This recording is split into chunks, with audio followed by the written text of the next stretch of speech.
সবাইকে শুভেচ্ছা জানিয়ে শুরু করছি মুক্তিযোদ্ধা ভিত্তিক সংরক্ষণমূলক অনুষ্ঠান জন্ম আমার ধন্য।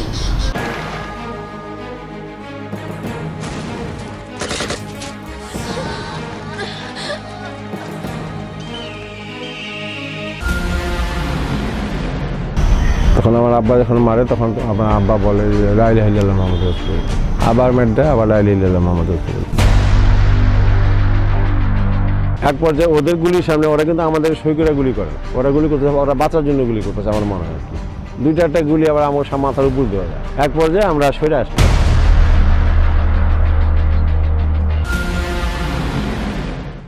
শুধু দর্শক মণ্ডলী, সবাইকে শুভেচ্ছা জানিয়ে শুরু করছি আপন জানালার মুক্তিযোদ্ধা ভিত্তিক সংরক্ষণমূলক অনুষ্ঠান জন্ম আমার ধন্য।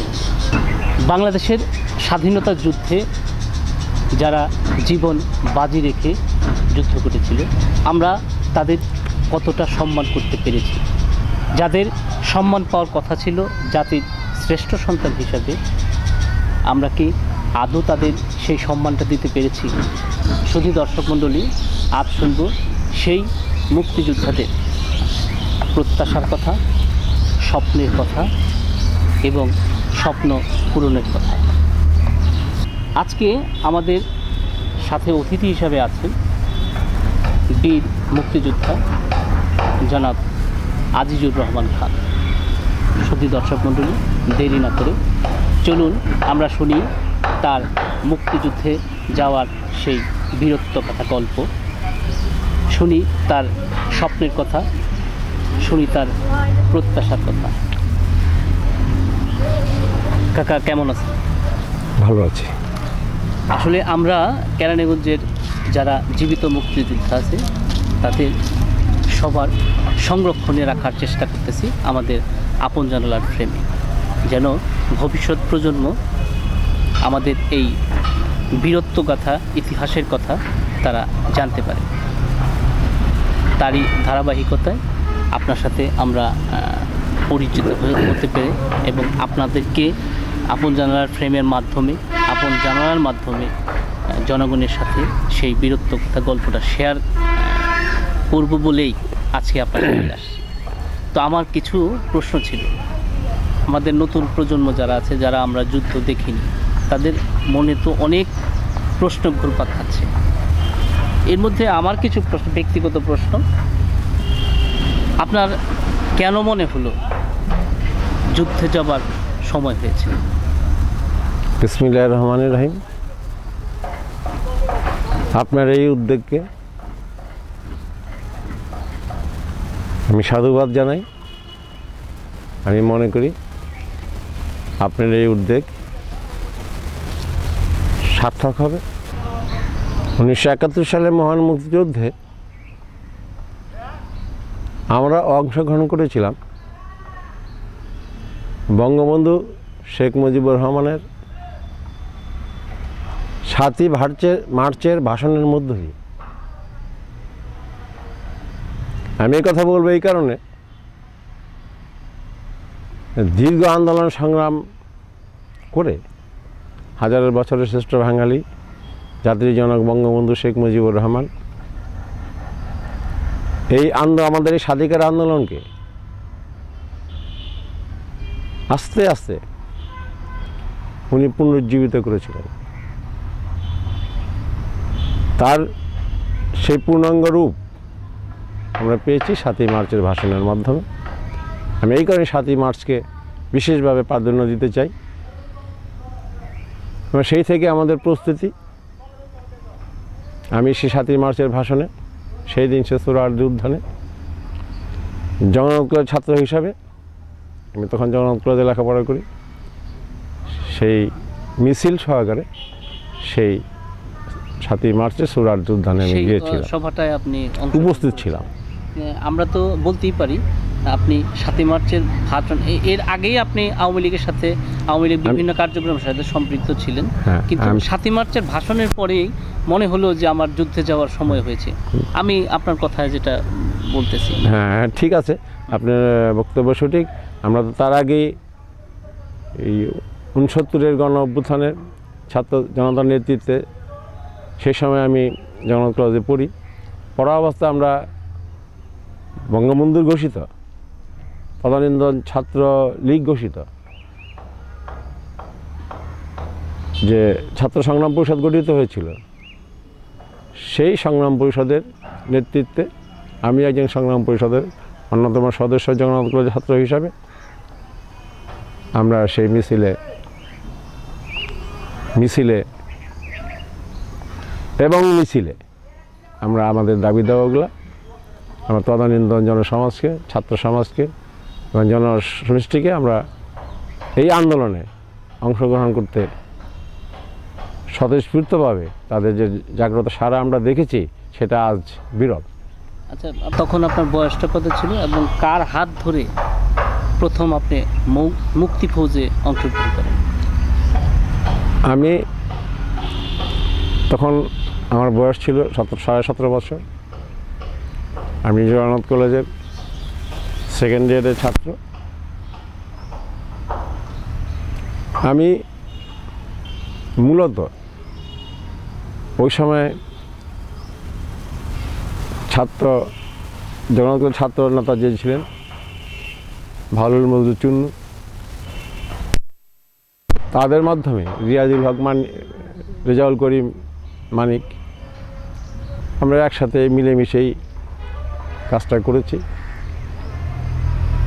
এবং বঙ্গবন্ধুর ভাষণের 7ই মার্চের ভাষণের মাধ্যমেই তখন স্পষ্টতা হয়ে পড়ে। তখন আমরা জগন্নাথ কলেজের যে পুলিশ ক্যাম্প ছিল সেখানে সেই পুলিশদের মাধ্যমে আমরা প্রথমেই অস্ত্র ট্রেনিং বেশ কিছু প্রায় 60 জনের মতো এই ছাত্ররা আমরা সেখানে এইগুলো জগন্নাথ কলেজের ভিতরে যে মাঠটা ছিল সেই মাঠের মধ্যে আমরা ওই অস্ত্রের ট্রেনিং আমরা গ্রহণ করি, রাইফেল চালানোর প্রশিক্ষণ। আচ্ছা, আপনি যখন মুক্তিযুদ্ধে যেতে ইচ্ছে প্রকাশ করলেন, হ্যাঁ, ফাইনালি মনে হইলো যে আমি যুদ্ধ করবই, তখন ওই সময়টার কথা যদি আপনি বলতেন। এই কথা বলতে গেলে আমি তো প্রথম দিন থেকেই 26শে মার্চ রাত্রে যখন পাক হানাদার বাহিনী আমাদের উপর আপামর সাধারণ মানুষের উপর জগন্নাথ হল এবং ইপিআর রাজারবাগ যখন তারা আক্রমণ করে সেদিন প্রত্যুষেই আমাদের রাত্রিবেলা গোলাগুলি শুনতে পাই। আমি তখন ঢাকায় থাকতাম, ফরিদাবাদে। আমরা খুব সকালেই আমরা ওই প্রতিরোধ করার জন্য তাদেরকে আম জনতা সহ ছাত্ররা সহ আমরা রাস্তায় নেমে পড়ি। আমরা প্রথমেই মিলবারেক, ফরিদাবাদের কাছাকাছি এলো মিলবারেক একটা পুলিশ ক্যাম্প ছিল, সেই পুলিশ ক্যাম্প থেকে আমরা অস্ত্র সংগ্রহ করি এবং তখন আমরা ওই রাস্তায় নেমে পড়ি, শয়ে লোক রাস্তায়। এক পর্যায়ে মিলিটারি আসে না এক পর্যায়ে মিলিটারি আসলো। আমরা ভাবছিলাম যে আমরা কিছু একটা করতে পারবো, কিন্তু তাদের যে আধুনিক সমর সজ্জা দেখে আমরা একটু ভীত হয়ে পড়লাম। আমরা গাছ দিয়ে রাস্তার মাঝখানে একটা ব্রিগেড সৃষ্টি করার চেষ্টা করলাম। সেটা হলো 26শে মার্চ সকালেই। এক সময় সেনাবাহিনী যখন পাক বাহিনী যখন গাড়িতে সাহায্য বাহিনী যখন যাচ্ছিল, তখন ওই পাবলিকরে দিয়ে আবার ওই গাছটা সরানোর ব্যবস্থা করে আমরা তখন আইজি গেটের ভিতরে চলে যাই। এক সময় আমরা ছত্রভঙ্গ হয়ে পড়ি। তারা গোসাইবাড়ি ঘাটে বেশ কিছু মানুষকে সেদিনই হত্যা করে। গোসাইবাড়ি ঘাট নামক একটা জায়গা আছে ফরিদাবাদের ওইখানে, সেখানে নদীর ঘাটে যাওয়ার একটা রাস্তা, সেটাকে গোসাইবাড়ির ঘাট বলে। আমরা সেখানে যাই, মাঝে মাঝে গোসল করতাম ওই সময়, যখন ফরিদাবাদ থাকি। ওইটার মধ্যে হিন্দু বসতি আর কি। ওটা ওখানে বেশ কিছু লোককে হত্যা করে। সেদিন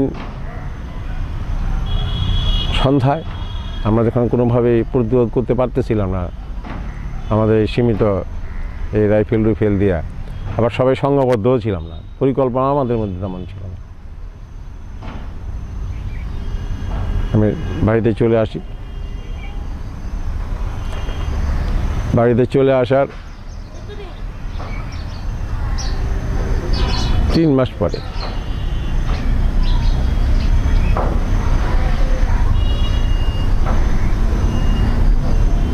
জুন মাসের দিকে আমরা এখানে বেশ কিছু লোক ছাত্র কৃষক মিলে আমরা ভারতে যাওয়ার চেষ্টা করি। আচ্ছা, তখন আপনার মনে হলো যে আমরা যে প্রস্তুতিটা নিচ্ছি এটা সাফিসিয়েন্ট না, আমাদের আরও হায়ার ট্রেনিং দরকার। এই ট্রেনিংয়ের জন্য আমাদের ভারত যেতে হবে। আপনারা এই যে গল্পটা, ভারত যাওয়ার যে গল্পটা, আমি আসলে কিভাবে গেলেন এবং আসলে আপনারা কিভাবে এই এলাকায় কিভাবে সংগঠিত হলেন, এই গল্পটা যদি আমরা শুনতে পেতাম। আমরা যখন গেলাম এখানে বেশ কিছু লোক আমরা এখান দিয়ে করাতে হয়ে আমরা ফরিদপুর চলে গেলাম। আচ্ছা, এখানে আপনি কে কে গেছেন? আমি, নাজির, কামাল, অনেক। ওখানে সব আপনার এই তারানগরেরই? তারানগরের বাইরেও আছে, কলাতিয়ার আছে, কলাতিয়ারও আছে, হয় সাক্তার আছে।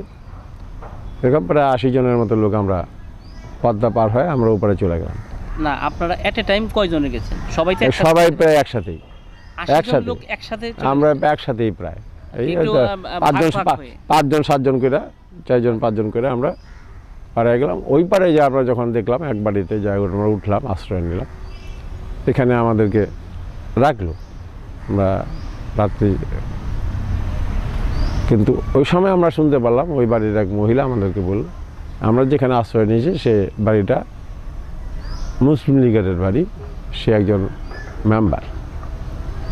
মুসলিম লীগের বাড়িতে আমরা আশ্রয় নিলাম আর কি। বাড়িটা খুব গোছানোর জন্য একটু বড় বাড়ি। এক পর্যায়ে যখন আমরা জানতে পারলাম ওই বাড়ি থেকেই সম্ভবত তার মেয়ে হবে, কিন্তু বয়স্ক, সে যখন বললো তোমরা কার মার বলা তোমরা এখানে আইস, তোমরা তো মারা পড়ে যাবে, তোমরা যা যার বাড়ি ফিরে যাও। আমাকে কর্তা খুব ভালো মানুষ না, এই যে আমরা মুতানের ছুতা দিয়া, তো বাথরুমের ছুতা দিয়া আমরা বাড়ি থেকে আস্তে আস্তে আস্তে বিচ্ছিন্ন হয়ে পড়ি। আমরা প্রায় 50 জন লোক আমরা সেখানে উঠছিলাম। আচ্ছা আচ্ছা আচ্ছা। এবং তারা এইখানকারই অনেকে বাইচা নেই, কেউ কেউ বাইচা আছে, যেমন নাজির বাইচা আছে। আমরা সেখান থেকে ফেরত আসলাম। ফেরত আসার পরে পরবর্তীতে আমি বিচ্ছিন্ন হবে আবার এলাকায় ফিরে আসলাম। আমি এবং আবুল কালাম ফরিদাবাদের, আমার এক বিআই মাহবুব, এরা আমরা নরসিংদী দিয়া যাবার চেষ্টা করলাম এবং নরসিংদীতে চলে গেলাম। ইন্ডিয়াতে চলে গেলেন? নরসিংদীতে ইন্ডিয়া আমরা চলে গেলাম। সেখানে যাওয়ার পরে আমরা নরসিংদীতে যখন গেলেন, কয়দিন সময় লাগছে? আমাদের প্রায় 3 দিনের মতো লাগছে। এর মধ্যে কি কোনো ঘটনা ঘটেছে? না, এর মধ্যে আমাদের তেমন বড় কোনো ঘটনা ঘটে নাই। না, একদিন আমরা একটা নরসিংদীর এখানে একটা কলার বাগানের মধ্যে রাত্রিবেলা ছিলাম। কলার বাগানে, কলা গাছে, কলার ক্ষেত আর কি, কলার বাগানে ছিলাম আমরা, যেমন আমাদেরকে কেউ না দেখে আর কি। সেটা রাত্রে 12টার দিকে আমরা কলার বাগানে চলে গেছি। আমরা ফজর আজানের লগে লগে আবার ওইটা বাইরে আমরা হাঁটতে হাঁটতে চলে গেছি নদীর পাড়ে। নদীর পাড় থেকে ওইখানে বেদে নৌকাতে আমরা পার হয়ে গেছি। যাওয়ার পরে সেখানে আমরা কোনো কুলকিনারা পাচ্ছিলাম না, কোথায় ক্যাম্প, কোথায় কি না কি। এক পর্যায়ে বেশ কিছু লোক, আমাদের ওখানকার কিছু লোক আমাদেরকে ঠিকানা দিল যে আপনারা এইভাবে যান। আমরা ওইখানে গেলাম। তো প্রথমে আমাদেরকে ওই ট্রেনিং ক্যাম্প যেটা, সেটা আমরা ভালো অ্যাড্রেস পাচ্ছিলাম না। ওই পর্যায়ে আমরা এক সময় এই 3 জন আমরা ক্যাম্পের সন্ধান পেলাম। সেখান থেকে আমরা শুধু গ্রেনেড ট্রেনিং দিয়ে আমাদেরকে পাঠিয়ে দিল। তখন এইভাবে মুক্তিযোদ্ধারা তো খুব একটা ট্রেনিং কয়দিন করছে? আমরা এখানে প্রথমে 7-8 দিন সম্ভবত, আমার অত খেয়াল নেই, 7-8 দিন আমরা ট্রেনিং করছি। বাড়িতে চলে আসলাম। ট্রেনিং ওইখানে কারা দিয়েছে? Indian army? Indian army plus বাংলাদেশের ইপিআররা। আচ্ছা, আপনার ওইখানে কি ওই কারো নাম বলতে পারবেন যে কারা কারা আপনাদের ট্রেনিং দিয়েছিল ওই সময়? আপনার কোনো নাম জানা আছে কিনা বা মনে পড়তেছে কিনা?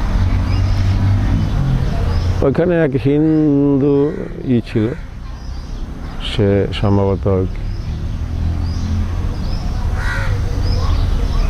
মারাঠিও হবে। আচ্ছা আচ্ছা, মারাঠিও হবে, তার ভাষা আমরা খুব একটা ভালো বুঝি না, কিন্তু ভাবভঙ্গি এবং সে যে এইগুলা আমরা বেশিরভাগটাই করছে হলো ইপিআর, তখন আমাদের ইপিআর আমার ড্রিলটা করছে। আর আমার কিছু ট্রেনিং, রাইফেল ট্রেনিং আগেই ছিল থাকা অবস্থায়।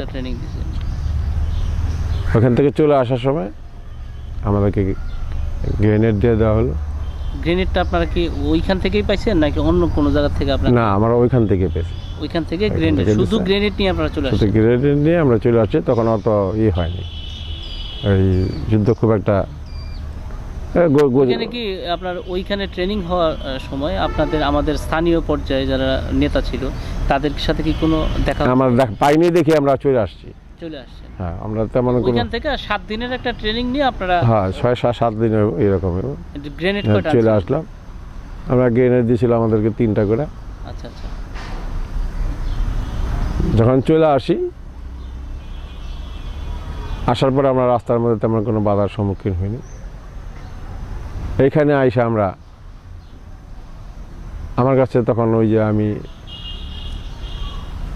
27শে মার্চ যখন আমি এখানে আসি, তখন আমার চাচা মহিউদ্দিন খান সাহেব, ইপিআররা যারা এখান থেকে দেশে রাজারবাগ থেকে যখন পালিয়ে যাচ্ছিল 27শে মার্চের যখন,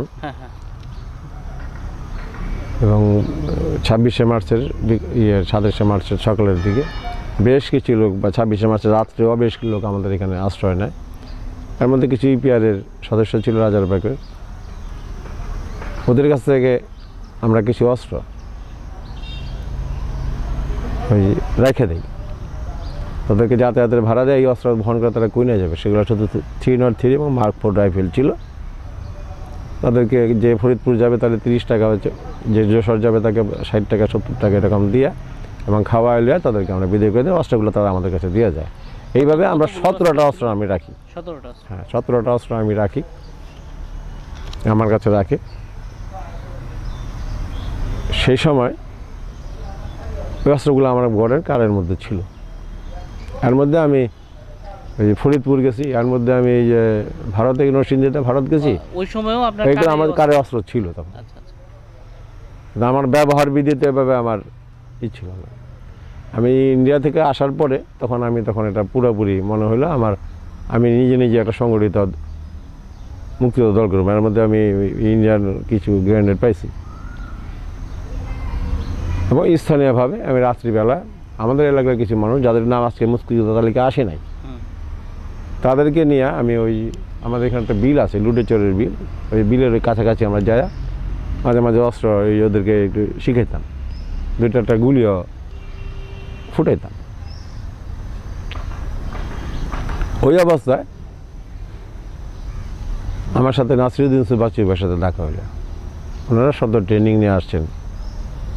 এই সময়কালটা কোন সময়? এটা হলো আপনার এখন অক্টোবরের প্রথম দিকে। নাসিরউদ্দিন ইউসুফের সাথে আপনি কিভাবে পরিচিত হলো যদি এটা? আমার পরিচয়টা হলো, আমি জগন্নাথ কলেজে উনিও পড়তেন, আমিও পড়তাম। ওই সময় একটুই ছিল। সমসাময়িক ছিলেন নাকি? না না না, সে আমার অনেক সিনিয়র। অনেক সিনিয়র ছিল? অনেক সিনিয়র। চিনতাম আর কি জগন্নাথ কলেজে, তাদের দেখছি এরকমটা আর কি। আমার জগন্নাথ কলেজে বহু ছাত্রই পড়তাম। একদিন তার সাথে আমার দেখা হলো ঘটনার চক্রে, সেটা হলো 8 কথা। সেখান থেকে আমি আমার ইগুলো বললাম। এখানে শিল্পী শাহাবুদ্দিন আসছিল। শিল্পী শাহাবুদ্দিন আচ্ছা, প্রখ্যাত শিল্পী, তা জানেন, নাম জানেন, সে ফ্রান্সে আছে। শিল্পী শাহাবুদ্দিন আমাদের কলাতিয়াতে কিছুদিন ছিল। হ্যাঁ, উনিও ওই সময় এখানে আসছে, এই প্রথম। ওনার সাথে যখন কথা হলো, ওনাকে আমি বললাম আমার কাছে এই আছে। ওনারা আমাকে দিয়ে একটা অপারেশন করে লাঠির বাজারে। সেই অপারেশন থেকে আমি এই সিনিয়র এসে পড়লাম। একদিন তো গোপনে ছিলাম, গেরিলা ছিলাম। আপনার ওই অপারেশনটা, হ্যাঁ। ওই অপারেশনটা সম্বন্ধে বলবেন, এবং ওই অপারেশনটা কি আপনার অস্ত্র দিয়েই করা হয়েছিল? না, আচ্ছা আচ্ছা। ওই অপারেশনটা হয়েছিল একটা স্টেন গান দিয়ে, দুটো স্টেন গান ছিল। সে লাঠির বাজারে আমরা একজন লোককে ধরে নিয়েছিলাম। ধরে নেওয়ার পরে তাকে আমরা মারি নাই, যে কোনো একটা ঘটনার প্রেক্ষিতে আমরা তাকে ছেড়ে দিয়েছিলাম। তো পরবর্তী পর্যায়ে তাহলে আমরা বহুত চেষ্টা করছি, সে পালায় গেছিল আর কি। যাই হোক, সেখান থেকে আমি ওপেন হয়ে গেলাম। তারপরে আমি তখন আমার এখানে থাকা খুব একটা নিরাপদ না, তখন আমাকে পাঠিয়ে দিল শিমুলিয়া ক্যাম্পে, দামরাই এবং সাভারের শেষ মাথায় আর কি। সেখানে শিমুলিয়া ক্যাম্পে আমাকে পাঠিয়ে দিল। ওইখানে যে গেলাম আমি। যাওয়ার পরে দেখি আস্তে আস্তে আস্তে আমাদের এলাকার বেশ কিছু মুক্তিযোদ্ধা কেরানীগঞ্জের, আমরা সেখানে সংঘবদ্ধ হতে থাকলাম। এবং সেখানে ক্যাম্পের মধ্যে প্রায় 8-900 মুক্তিযোদ্ধার ট্রেনিং হচ্ছিল তখন, সে শিমুলি ক্যাম্পে, অনেক বড় ক্যাম্প। সেখানের এই কমান্ডার ছিল রেজাউল করিম মালিক, বীর প্রতীক। ওনার সাথে আমি একটা অপারেশনে করি, যে অপারেশনে উনি শহীদ হয়, রেজাউল করিম মালিক ভাই, আমার যুদ্ধকালীন কমান্ডার। তখন আমরা সেখানে প্রায় 21 দিন ট্রেনিং নিই, এবং আমাকে সেখানে গ্রুপ কমান্ডার হিসাবে মনোনীত করা হয় কেরানীগঞ্জে। আমরা কেরানীগঞ্জের প্রায় 21 জন মুক্তিযোদ্ধা ওইখানে ছিলাম, এবং ওইখান থেকে আমাদেরকে পূর্ণাঙ্গ প্রায় ট্রেনিং দিয়ে আমাদেরকে কেরানীগঞ্জে পাঠিয়ে দেওয়া হয়। তখন আমরা কেরানীগঞ্জে বেশ কিছু ছোটোখাটো অপারেশন করি, এবং এখান থেকে ঢাকায় যায় আমরা অপারেশন করি, অপারেশনে অংশগ্রহণ করি। তখন তো গেরিলা অপারেশন। এবং আমাদের গ্রুপের একজন কুতুব ভাই সহ মাইনুদ্দিন, এরা এখানে আমাদের এখানে তখন শান্তি কমিটির যে সভাপতি ছিল ডাক্তার জানাল আবদিন, ওনাকে গুলি করে বাঙ্গাবাড়ি এখানে। উনি মরেন নাই, ওনার হাতে গুলিবিদ্ধ হয়। এক পর্যায়ে ওনার বাড়িটা কোথায়? ঘাটারচরে ছিল। এই যে শান্তি কমিটির চেয়ারম্যান ছিলেন এখানে। হ্যাঁ, উনি সভাপতি ছিল এই তারানগর ইউনিয়নে। ওনাকে গুলি করা হয় কুতুব ভাইয়ের নেতৃত্বে। সেখানে আমি যাদের নাম বললাম, যারা ছিল মাইনুদ্দিন শিকদার এবং আরও প্রমুখ মুক্তিযোদ্ধা। তার 3 দিন পরে আমাদের এখানে অপারেশন শুরু হয়। হ্যাঁ, অপারেশন 25শে নভেম্বর। তখন আমি শিমুলিতে, এখান থেকে অপারেশন করে আমরা শিমুলিতে চলে যাই।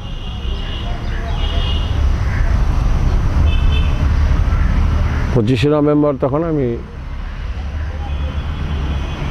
26শে নভেম্বর আমি আবার কেরানীগঞ্জে আসি। আপনার কথার মাঝখানে আমি একটু কথা বলি। এই ঘাটারচর ওই অপারেশনের কারণেই পাক বাহিনীরা এখানে জ্বালাওপুরাটা। হ্যাঁ হ্যাঁ, ওইটা সূত্র থেকে। হ্যাঁ, তারপর ওটা সূত্র থেকে এটা হয়। তারপরে তো আমাদের এখানে জ্বালাওপুরা হলো। আমরা আমাদের বাড়িতে স্পেসিফিকভাবে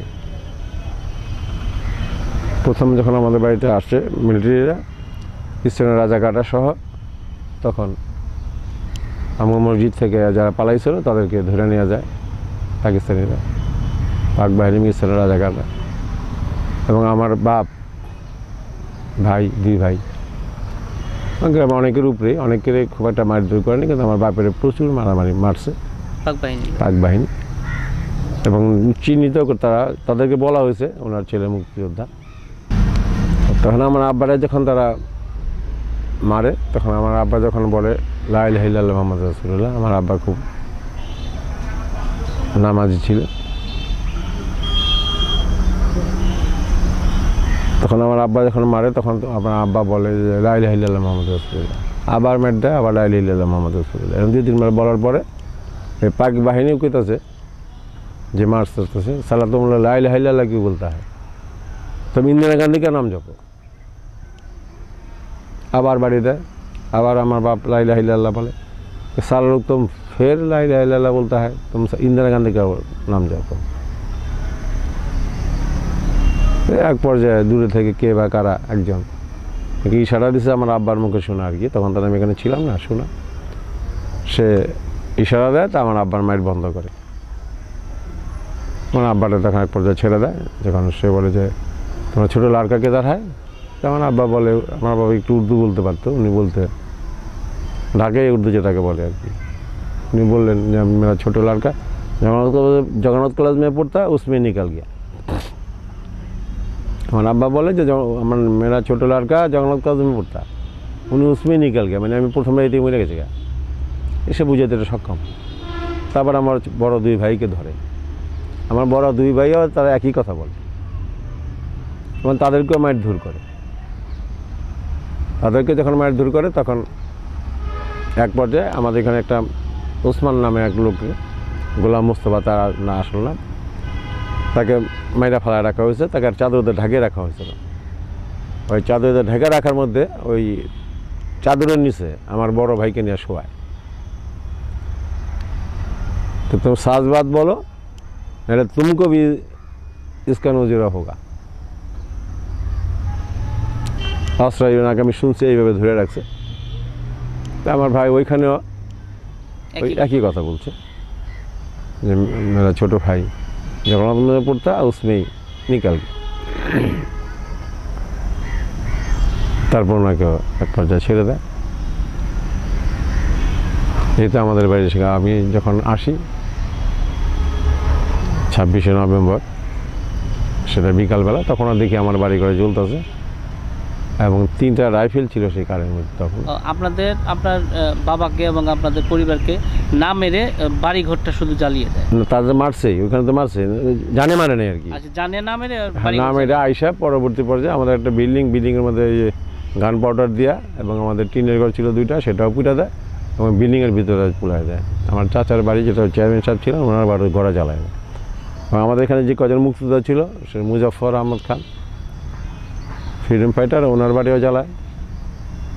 আকবর উদ্দিন খান মুক্তিযোদ্ধা, ভারতের ট্রেনিং প্রাপ্ত, তার বাড়িও জ্বালায়। যে কজন মুক্তিযোদ্ধা আমাদের এখানে গ্রামে 5 জন মুক্তিযোদ্ধা ছিল, এই 5 জনের বাড়ি জ্বালায় না।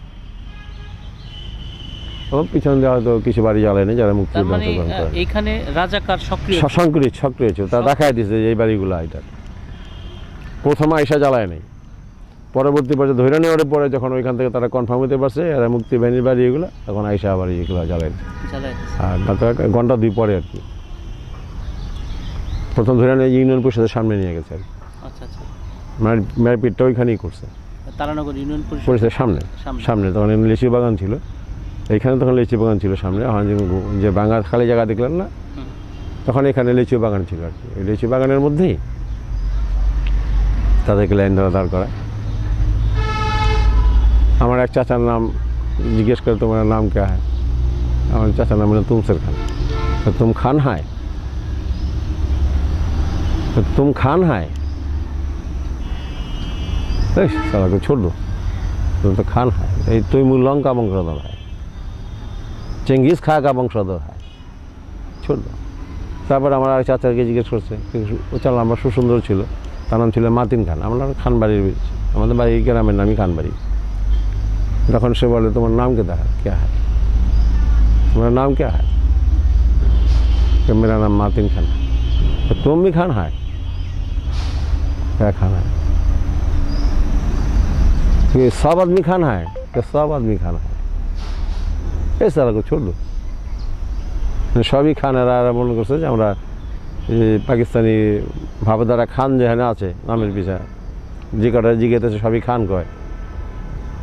এই জায়গা এই খানটাই এবং আমার মসজিদ সংলগ্ন বাড়ি, যার জন্য আমরা জানে আমাকে ওই সময় গুলি করে। তারপরে একজনরে মারছে, ওসমানরে মারছে, এখানে আমার মসজিদের পিছনেই মারছে গুলি করে। আমার এক ফুফাতো ভাইরে মারছে। আর আমার এক ভাই আমার জ্যাঠাতো ভাই, সে পুলিশে চাকরি করতো ইপিআরে। সে প্রথম দিনই 26শে মার্চ রাত্রেই, 25শে মার্চ রাত্রেই তাকে ওইখানে মেরে ফেলেছে। তার সন্ধান আজও পর্যন্ত রাজারবাগে ছিল। হ্যাঁ, তার এই আমরা আজ পর্যন্ত তাকে আর পাইনি আর কি। তখন তো ওনারা মেরে মনে হয় ওইখান থেকেই লাশ গায়েব করে ফেলছে। ওটা ওরা যে কি করছে না করছে আমরা ওইভাবে জানি না, কিন্তু তার সন্ধান আর আমরা আর পাইনি। 26শে মার্চের পরে তার সন্ধান আমরা এই পর্যন্ত পাইনি।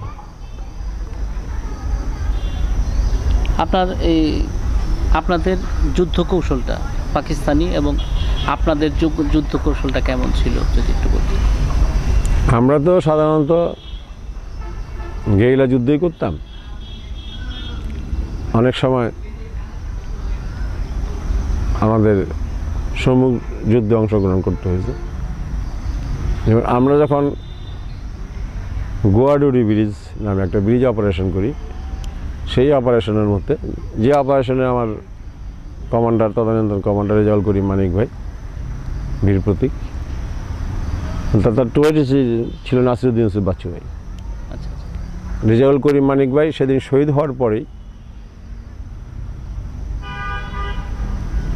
নাসিরুদ্দিন ইউসুফ বাচ্চু ভাই টুয়েসি হিসাবে থেকে কমান্ডারের দায়িত্ব নেন।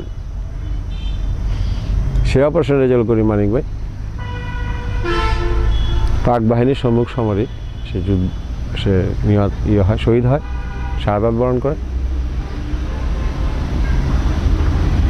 আমরা তার ওই দিন আমরা আর ওই ব্রিজটা আমরা অপারেশন ভাঙতে পারিনি।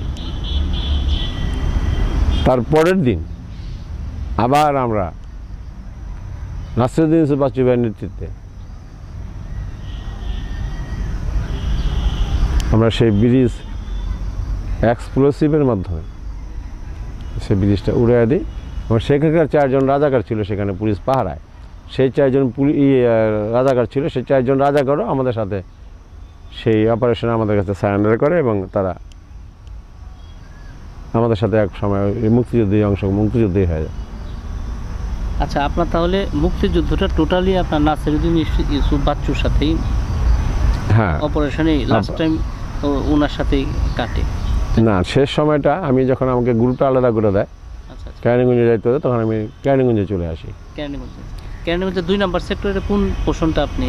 আমি ঢাকা উত্তরে, আমার দায়িত্ব ছিল কেরানীগঞ্জের এই সাইডটাই আর কি। তার মানে তারানগর ভাগুরতা, তারানগর ভাগুরতা, এই অঞ্চলেই আপনি এই আমার ছিল এখানে এইখানে বেউতায়। এইখানে আমরা, এটা হলো সম্ভবত 13 তারিখে কিছু পাক হানাদার বাহিনী, প্রায় 70-80 জন পাক হানাদার বাহিনী ওই ঈদে মানিকগঞ্জ থেকে আসতে ছিল ঢাকামুখী। আমরা যখন জানতে পারলাম তখন তারা বটতলী দিয়ে আসতেছিল। আমার সাথে তখন 7 জন মুক্তিযোদ্ধা, আমরা একখানে ছিলাম। আরও বিভিন্ন বাড়িতে আমার সহযোদ্ধারা আরও ছিল। আমার গ্রুপে 21 জন ছিল। আমরা কোনো 5 জন ছিল, কোনো গ্রামে 6 জন ছিল। এরকম বিচ্ছিন্নভাবে আমরা অবস্থান করতাম।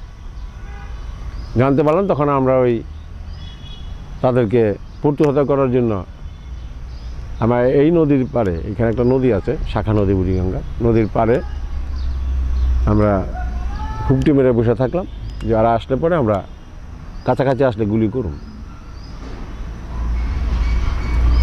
যখন আমরা একটু মনে করলাম আর কি, আমরা মনে করলাম যে আমরা ওদেরকে, আমাদের রেঞ্জে এসে গেছে, আমরা ওদেরকে মারতে পারব।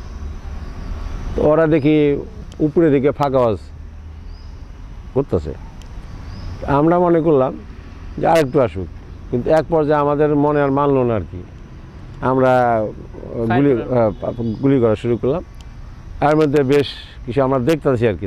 তখনও সূর্য ডুবে নেই, কিন্তু তখনও মানে সন্ধ্যা হয়ে আসছে প্রায় বিকালে আসরের ঠিক আধা ঘন্টা 1.5 ঘন্টা পরে আর কি। ওই সময় যখন আমরা গুলি করতেছিলাম তখন বেশ কাছে লাগতেছে 2-1টা পড়ে গেল, এরকম আমরা দেখলাম ল্যাংড়াইতেছে কেউ। এক পর্যায়ে ওদের গুলির সামনে ওরা কিন্তু আমাদের সই করে গুলি করে না, ওরা গুলি করতেছে, ওরা বাঁচার জন্য গুলি করতেছে আমার মনে হয় আর কি। 2-4টা গুলি আবার আমার মাথার উপর দেওয়া যায়। এক পর্যায়ে আমরা সরে আসলাম, নদীর সাইডে আমরা সরে আসলাম। ওই সময় আমি সিদ্দিক ভাই, কলাতিয়া সিদ্দিকের ভাইয়ের গ্রুপ পিছন থেকে আবার তাদেরকে অ্যাটাক করছে। দৌড়ে নিয়ে আসতেছে।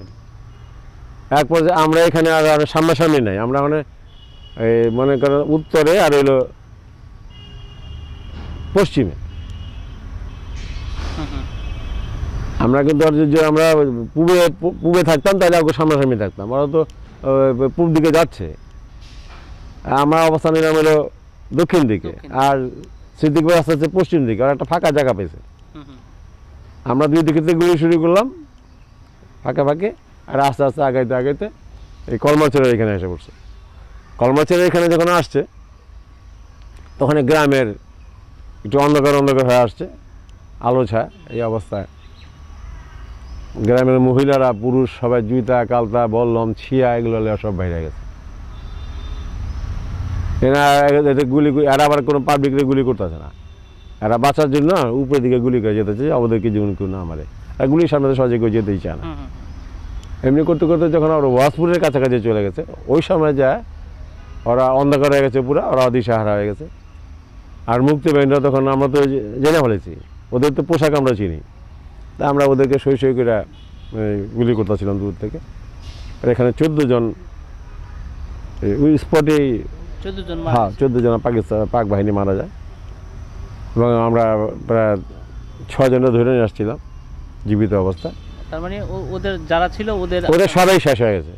এবং হ্যাঁ, আর পাবলিকে ওয়াসপুর এবং রুটিচারের বিভিন্নখানকার লোক, সবখানকার লোক একখানে গেছিল, প্রচুর লোক। তার একদিন পরে স্বাধীনতা প্রায়, তখন তো রেডিওতে বারে বারে বলতেছিল এই যে আত্মসমর্পণের প্রস্তুতি চলতেছে, এরকম অবস্থাটা হয়ে গেছে আর কি রীতিমতো। ওই পর্যায়ে যায় পাবলিক তো বুঝেনি, তখন আরও আর্মসলেস হয়ে গেছে, গুলি ওদের ফুরে গেছে, রসদ ফুরে গেছে, ওরা গুলি তো গাড়ি না, যেটি গুলি ছিল ওরা গুলি ফুরে গেছে। তখন পাবলিক যে যেখানে যারে পাইছে ওরা অমনি মাইরা মুইরা ফালাই দিচ্ছে। এই তো সেদিনের শেষ জীবনের শেষ, মানে ওই 71-এর শেষ অপারেশন আর কি, শেষ অপারেশন আমাদের। তো আমরা তো অনুষ্ঠানের প্রায় শেষ পর্যায়ে, তো আমি জানতে চাচ্ছি নতুন প্রজন্মের কাছে আপনার কোনো বার্তা দেওয়ার আছে কিনা? নতুন প্রজন্মের কাছে আমার বার্তা, আমরা 1971 সালে মহান মুক্তিযুদ্ধে বঙ্গবন্ধুর আদর্শে উজ্জীবিত হয়ে যে জন্য আমরা যুদ্ধ করেছিলাম, এদেশের মানুষ শান্তিতে বাঁচবে, অন্ন বস্ত্র বাসস্থান চিকিৎসার সুবিধা পাবে, যেটা বঙ্গবন্ধু চাইতেন। এবং 71-এর মুক্তিযুদ্ধের চেতনা আমাদের এটাই ছিল। এবং আমি মনে করি যদি ওই চেতনা বাস্তবায়িত হয়, পৃথিবী যতদিন থাকবে, বাংলাদেশ যতদিন থাকবে, ওই চেতনা যদি কাজ করে, এই যে ধর্ম নিরপেক্ষতা, ধর্মে ধর্মে হানাহানি, জঙ্গিবাদ, এই সমস্ত উত্থান হবে না। 71-এর চেতনা কিন্তু সেই কথাই বলে। আমরা যে বলি 71-এর চেতনা, হয়তো অনেকে বুঝে না, না বুঝেই বলে। চেতনাটা কি? আমরা সৎ থাকব, আদর্শবান থাকব, সমাজে ন্যায় বিচার প্রতিষ্ঠা করব, আমরা ঘুষ দুর্নীতি আমরা করব না, আমরা কাজ করব যার যার অবস্থান থেকে। আমি অফিসারের কাজ করব, আমি কৃষকের কাজ করব, আমি মাস্টারের কাজ করব, সৎভাবে। সেটাই ছিল আমাদের 71-এর চেতনা। আমি রাজনীতি করবে সৎভাবে, জনসেবা করবে, এটাই 71-এর চেতনা। সেই চেতনা যদি ধরে রাখে পুরাপুরি আমরা বাঙালি জাতি, এই বঙ্গবন্ধুর এই বাঙালিরা যদি বঙ্গবন্ধুকে ধরে রাখে, তাহলে আমি মনে করি এই দেশ দিন দিন সমৃদ্ধির দিকে যাবে। এবং আমাদের ধর্ম নিরপেক্ষতার আলোকে যার যার ধর্ম সঠিকভাবে পালন করলে সমাজে শান্তি ফিরে আসবে। ধন্যবাদ। আসলে এই আমরা যদি এইভাবেই যদি আমরা দেশপ্রেমটা নিজেদের মধ্যে বা হৃদয়ে ধারণ করতে পারি, তাহলেই সম্ভবত আমরা বঙ্গবন্ধুর যে সোনার বাংলা, আপনারা যে সোনার বাংলা গড়ার স্বপ্ন দেখেছেন, সেই স্বপ্ন আমরা স্বপ্নটা বাস্তবায়ন করতে সক্ষম হব। তো ধন্যবাদ আপনাকে আমার এই আপন জানালার ফ্রেমে, আমার এই ছোট্ট এই চ্যানেলে আপনাকে পাওয়ার জন্য, আমাকে সময় দেওয়ার জন্য। আপনাকেও অশেষ ধন্যবাদ যে আপনি যে উদ্যোগ নিচ্ছেন, আপনার উদ্যোগ সফল হোক, সার্থক হোক, এবং আমার সেই মুক্তি সংগ্রামের যে চেতনা ছিল, আপনার মধ্যে যে চেতনা আসছে, ওই চেতনাটাই আমার মনে হচ্ছে আর কি, সেই চেতনার আলোকে আপনি কাজ করে যাচ্ছেন, সেই জন্য আপনাকেও ধন্যবাদ। ভালো থাকবেন। ধন্যবাদ। তো আসলে অনেক কিছু জানলাম, অনেক কিছু শুনলাম, অনেক কিছু জানার বাকি আছে। তো আজকে এই পর্যন্তই। আগামী পর্ব দেখার আমন্ত্রণ জানিয়ে আজকের মতো আমি আতিকুজ্জামান পিন্টু বিদায় নিচ্ছি। সবাই ভালো থাকবেন, সুস্থ থাকবেন এবং নিরাপদে থাকবেন।